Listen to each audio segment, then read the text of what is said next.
Hi, my name's Jade and I'm the farmer behind Out and About Poultry. Last year you watched me cook one of my beautiful birds and walk you through the step-by-step instructions of how to cook the perfect turkey. This year we're talking about everything left over and what to do once you cook that bird and enjoyed that Christmas dinner with the remaining turkey. You will need a handful of mushrooms, a tin of coconut milk, a bunch of coriander, 1 butternut squash diced, 1 red pepper diced, 1.5 tablespoons of curry paste, some sultanas, and not forgetting your leftover Out and About Poultry turkey. Okay, so to start off with the curry, what I've done is I've put sort of a heavy based pan onto the Aga. You can also do this obviously on a gas hob as well, or an electric hob. Just use sort of whatever you'd use to make curry with normally. Okay, and I have in here some curry paste. Now we've gone for korma, so we're going for a mild curry. This works really well with spicy curries as well. Just in this house, nobody can take more than a packet of Flaming Hot Monster Munch, so we have to go for the milder side of curry. And what I'm going to do is I'm literally, no oil, going to pop this into the pan. And as you can see, my pan's nice and hot and sizzly. I'm literally going to do that for about a minute, maybe a little less because it's quite hot. And then in goes my butternut squash.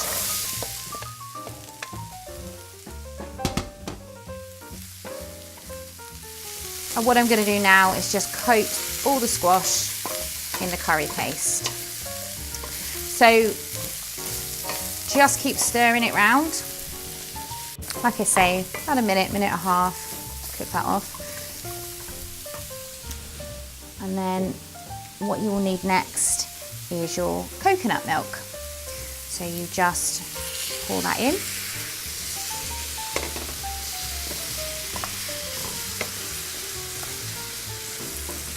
Stirring that all in. So everything's nicely coated.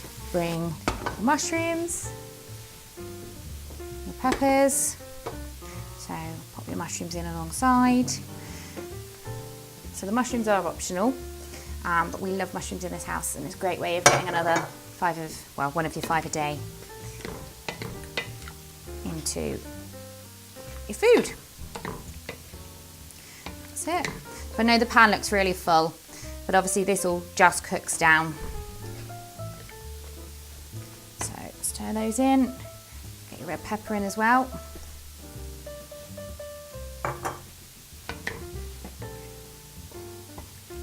Mix that all together.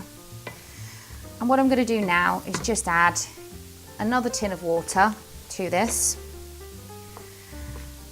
And we're just going to leave it now to simmer, and for the butternut squash, the pepper and the mushrooms all to cook down. So that's now bubbling away, and what I'm going to do is I'm going to move that over onto this simmering plate on the Aga. And if you're cooking on a gas or an electric hob, you would turn that down to sort of a lower heat. Leave for about 40 to 45 minutes. You want everything to be nice and soft, cooked through, and that butternut squash really cooked through.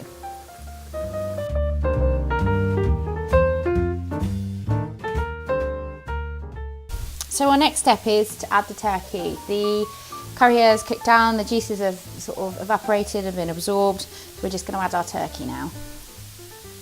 So you can add as much or as little turkey as you want, depending on whether you like a really meaty curry or whether you haven't got too much left. Followed by a really big handful of coriander. Again, if you're not a fan of coriander, you don't need to add it. I think it tastes really good with the turkey.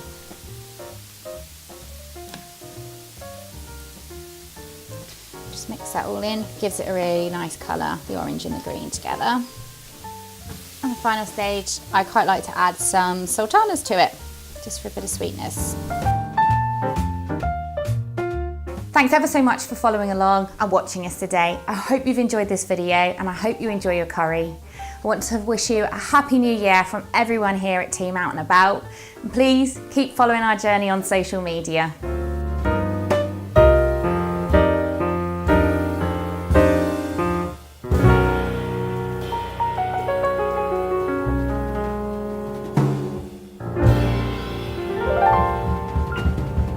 For the full recipe and more, head over to our website.